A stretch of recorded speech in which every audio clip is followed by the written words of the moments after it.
Merhaba değerli arkadaşlar. Yepyeni bir videoyla karşınızdayım. Çok güzel 4 tane tespihim var. Onları size anlatmaya çalışacağım şimdi. Bugün şöyle bir küçük bir parçayla başlayalım arkadaşlar. Maskot boy, bilek boy daha doğrusu dediğimiz bir ürünümüz. Evet.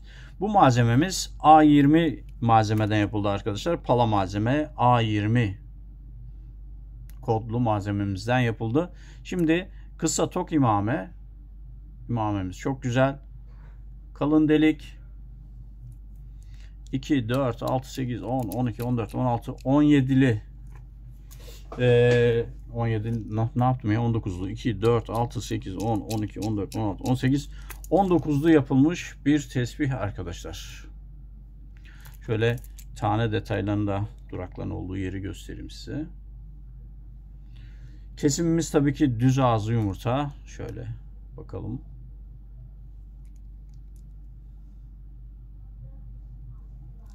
Evet. Düz ağızlı yumurta. Güzel mi güzel bir tesbih arkadaşlar. Şöyle bilek boy. Harika, tam bileğe girdi arkadaşlar. Çok güzel. Abinin bileği benimki kadarsa harika. Tam bileğe girdi. Demek ki ölçmüş, yani ölçerek göndermiş olabilir. Tek de çekersin bunu, çift de çekersin bunu. Rengi kırmızı. Tabii bu şöyle alt rengini de biraz gösterelim. Şeffaf aslında. Hafif buğulu. Hafif buğulu bir yapısı var. Buğulu olması iyi arkadaşlar. Neden biliyor musunuz? İyi. Bazıları cam gibi şeffaf istiyor. O cam gibi şeffafları yeri ayrı arkadaşlar. Sevenleri ayrı ama onlar geç renk alıyor. Mesela böyle şeffaf olup buğulu olanlar daha hızlı renk alıyor. Bilginiz olsun. Bunlar çok önemli detaylar arkadaşlar. Renk aldığını buğulu ürünler daha hızlı gösteriyor şeffaf ürüne göre. Evet. Tespihimiz çok güzel. Çok şirin gerçekten. Böyle elde rahat rahat çevrilebilecek bir şey. Sahibine hayırlı olsun diyelim. Şöyle bir görsele bırakalım. Evet. Şimdi bir tane daha tespihim var. Bu da hemen bakıyoruz arkadaşlar. M15 malzeme. Yanlışlık olmasın. M15 malzeme. Detaylarına bırakalım. Bizim imzamız normal durak yapmışız. İmame durağını pala fren yapmamışız. Şimdi bakalım, kırık imamemiz var. Tabii kısa ve tok. Ondan sonra kalın delik çalışıyoruz. Duraklar 11'de. Evet. Şimdi kalın delik olduğunu zaten söyledik. Tanelerimiz fıçı kesim. Şöyle yine bir görsel alalım. Kırık imameyi de bir kere daha söyleyelim. Arkadaşlar, kırık imame yapmamızın en büyük sebeplerinden biri imamenizin uzun ömürlü olması. Esasen kısa tok imame dayanıklıdır. Biz kısa tok çalışıyoruz genelde. Ama yine de bunu da kırık yapıyoruz ki tesbihiniz olabildiğince uzun ömürlü olsun. Çünkü biliyoruz, biz tesbih sevenler olarak tesbihimize en ufak bir şey olduğunda canımız gerçekten çok sıkılıyor. Yani onun uğraşması bir yana, can sıkıntısı bir yana arkadaşlar. Şimdi biz de bunu en aza indirmek için uğraşıyoruz. Her zaman söylüyorum, tesbihlerimizi çok ince detaylara kadar böyle görsel açıdan çok güzel yapabiliriz. Uzun imameler, süslemeler vesaire. Ama arkadaşlar, inanın tespihten böyle lezzet alırsınız. Siz bizim modellere iyi bakın. Tespihten lezzet alırsınız.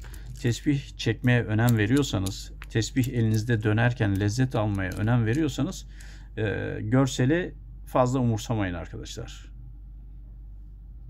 Hani yoksa yapılamıyor falan değil arkadaşlar. Yapılamıyor değil. Tabii ki yapılır. Hem de alası yapılır ama bu lezzeti alamazsınız. Alamazsınız. Eskiden çalışıyorduk, çok çalışıyorduk. Sürekli imame tamiri, sürekli imame tamiri. Arkadaşlar, yani İnan müşteri bizden daha çok bezmişti. Tabii biz de bezmiştik artık, yani sürekli kırık ince uzun, bazı imameler yamuluyor, bir şeyler oluyor.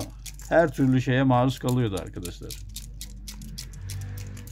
Düşünün, Kuka yamulur mu ya? Kuka bile yamuluyordu arkadaşlar.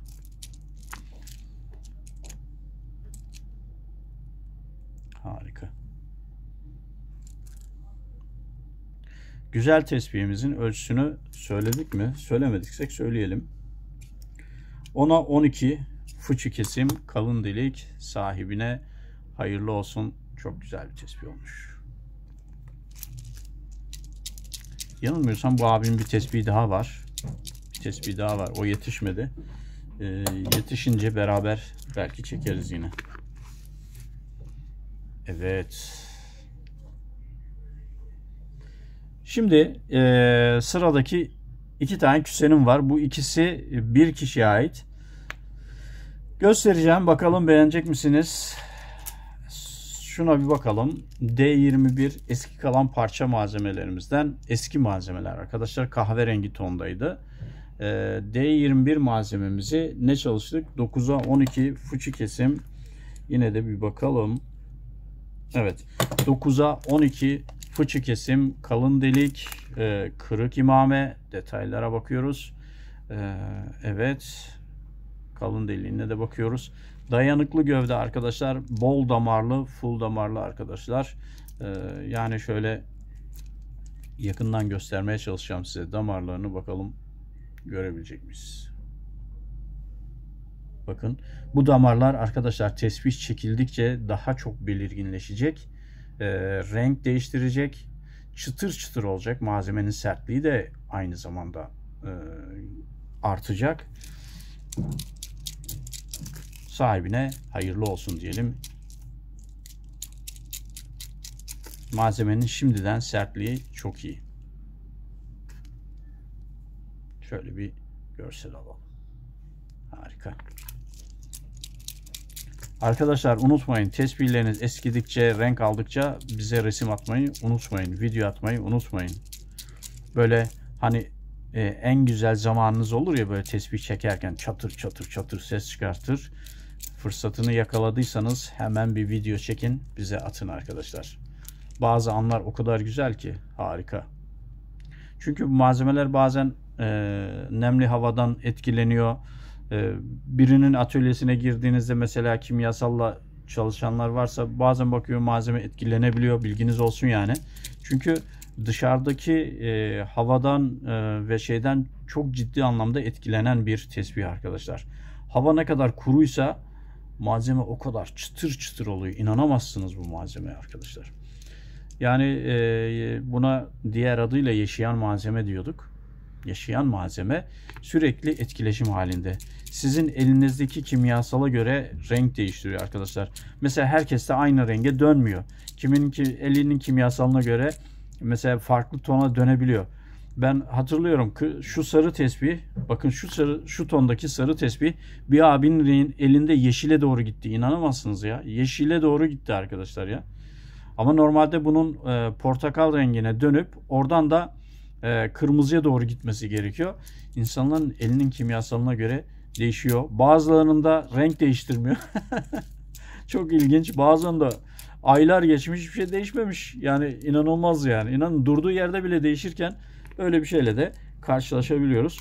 Bu D21 küsenimiz yine sahibine hayırlı olsun arkadaşlar. Şimdi bu abimizin ikinci tespihi var burada. Hemen onun da kodunu söyleyeyim. K36 malzememizden. Bu arada K36'dan sipariş vermeyin. Bitti abiler. K36 malzememizden çift renk çalıştık. Ama harika bir şey çıktı. Ben size her zaman diyorum arkadaşlar, bu dünya cesurların dünyası gerçekten. Şimdi abimiz o riski göze alıp, malzeme böyle biraz şey gözüküyordu. Hatırlıyorsanız bakarsınız şu çift renkleri malzemenin ortasında çıktı. Ortasında çıktı arkadaşlar. Ya malzemenin altında ya da üstünde değil. Normalde bu çift renkler malzeme piştiği için üst renklerde kalıyor. Mesela size herhangi bir tane göstereyim, böyle belirgin bir şey varsa elimin ulaştığı bir yerde. Ha, bakın bir tane abimize ayırdığımız malzeme var. Bakın çift renk üst tarafta kalıyor şeyi. Bu malzemenin çift rengi içindeydi. Malzeme atölyede olduğu için gösteremedim. Şurada ortasında çıktı. Yani biraz bozuk gibi bir havası vardı. Satsam mı satmasam mı o tereddütte de kalmıştım aslında. Ondan sonra yine Cesur Bey abimiz bundan bir tespih istedi. O tespih isteyince gerçekten harika bir şey çıktı ortaya. Sonra bu abimiz de istedi. Harika bir şey çıktı ortaya. Onun da girdiği risk bu arkadaşlar, ama riskinin karşılığını gerçekten çok güzel bir tespih aldı. Ben şimdi biraz daha yakınlaştırarak size göstermeye çalışayım. Bu turkuaz tonundaki yerler hep damarlı arkadaşlar. Buradan çok belli olmuyor belki. Full damarlı. Malzemenin yeşil kısmı da iç tarafında kalan bir ton. Gerçekten çok harika. Değişik bir şey oldu. Gelen giden burada tezgahımda gördü mü malzemeyi soruyor arkadaşlar, ya bu ne diye. Ama bitti diyorum yani. Aynen. Harika bir şey. Yukarıda atölye çalışıyor arkadaşlar. Pres yapıyor. Muhtemelen sesi size geliyor. Tam videonun ortasına denk geldi. Ben de gün ortasındayım. Bu tespihleri gönderebilmek için arkadaşlar video çekiyorum. Evet. Tespihimiz K36 malzeme. Ölçülerine de bakalım. Yeni 9'a 12. 9'a 12. Abi beni mi buldun çalışacak saati? Vallahi tam benim saatime denk geldi. Normalde hiç ayda yılda bir gelir ses. Bugün güzel geldi. Hadi bakalım. Malzemenin detaylarına bakalım. Kısa tok imame, dayanıklı gövde arkadaşlar. Şöyle biraz detaylarına da bakarız. Ondan sonra şöyle kalın delik. Kalın delik, Allah razı olsun, bitirdi abi presi. Kalın delik şöyle.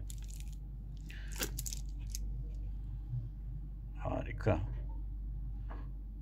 Bu çift renk kısmı da arkadaşlar malzemede böyle hafif dalgalıydı. O yüzden bak böyle çıkmış.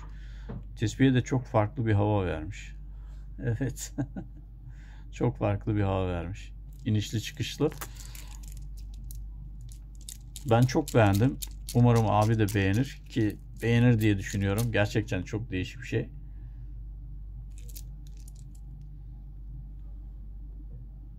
Harika. Ölçüsü yine 9'a 12 demiştik. Kalın delik demiştik. Söylemediğimiz başka bir şey var mı? Yok. Şöyle yeniden şöyle biraz göstereyim size. Evet. Harika. Şimdi şöyle koyalım şuraya.